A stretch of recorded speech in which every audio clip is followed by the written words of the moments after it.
trying to care a little less. When I Google, I only get depressed. I was taught to dodge those issues. I was told, don't worry, there's no doubt. There's always something to cry. Nous, les êtres humains, on rêve tous du grand amour. On le poursuit nuit et jour dans tous les recoins de notre vie. Parfois, on le trouve, mais malheureusement, d'autres fois, on le perd. Mais comment savoir si on a trouvé l'âme sœur?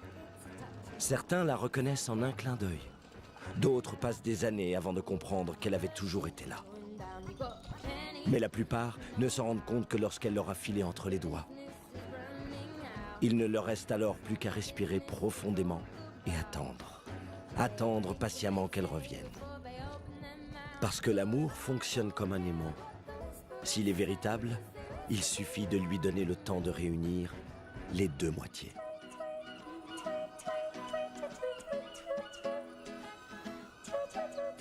Et c'est exactement ce qu'est en train de faire Alessandro Belli, Alex. Attendre. Attendre son âme sœur.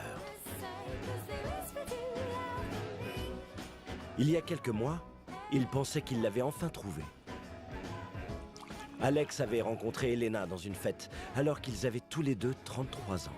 L'amour était apparu immédiatement et très rapidement, ils avaient décidé de vivre ensemble.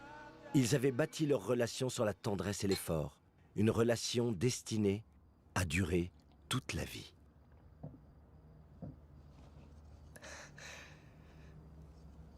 Surprise. Qu'est-ce que c'est? Matryoshka. Ça veut dire mère en russe. C'est le symbole de la famille, très grande et unie.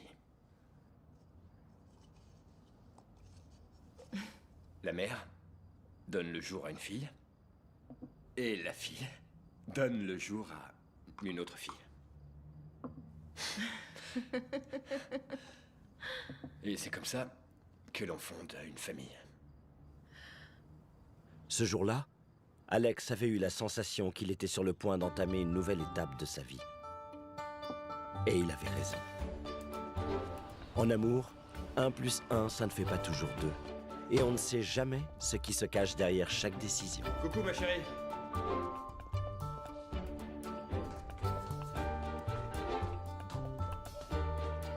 Elena, tu es là? Quand il l'a demandé en mariage, Elena s'est rendue compte qu'elle ne pouvait pas s'engager. Elle a pris toutes ses affaires et a fermé la porte de la maison qu'ils avaient construite ensemble. Alex sentait qu'on lui avait volé le cœur, mais il ne pouvait même pas porter plainte. L'une des pires époques de sa vie a alors commencé. 2 mois de souvenirs et de douleur. 2 mois sans trouver la moindre idée décente pour l'agence de publicité pour laquelle il travaillait. Dans ces moments-là, on n'accepte pas d'avoir été abandonné. On n'est même pas capable de le raconter à ses meilleurs amis, qui plus est s'ils sont tous mariés et heureux. Quand celle qu'on aime s'en va, on essaie de la retenir avec les mains, en souhaitant attraper aussi son cœur. Mais le cœur prend ses jambes à son cou. À 17 ans, les relations suivent un autre rythme. Comme on n'a pas encore succombé aux pressions de la maturité, on prend des risques en amour en se fichant pas mal de ce qui pourrait arriver. Ce ne sont pas ces 4 filles très spéciales qui diront le contraire, les déferlantes. Voilà le nom qu'elles ont pris quand elles sont devenues copines. Salut les déferlantes. Qu'est-ce qui Vous se êtes passe? gentille? Oh, génial, merci. C'est cette casse-pied. Elle veut qu'on lui raconte encore la première fois qu'on a fait l'amour. Encore une fois? T'es une malade? Bon, allez, je commence. Ma première fois, c'était il y a 3 ans. Ah oui, on sait.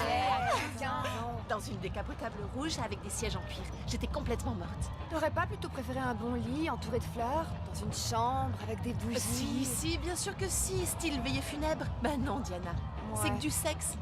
On s'en fout de l'endroit, c'est la manière. À toi. Moi? Ma première baisse était beaucoup plus classique. Ouais, bon, on le sait déjà, mais raconte-nous. Jorge avait réservé une chambre géniale dans un hôtel de Cadaqués. Putain, on était vachement nerveux. Mais il a été tellement super. Ah ouais, bah regarde,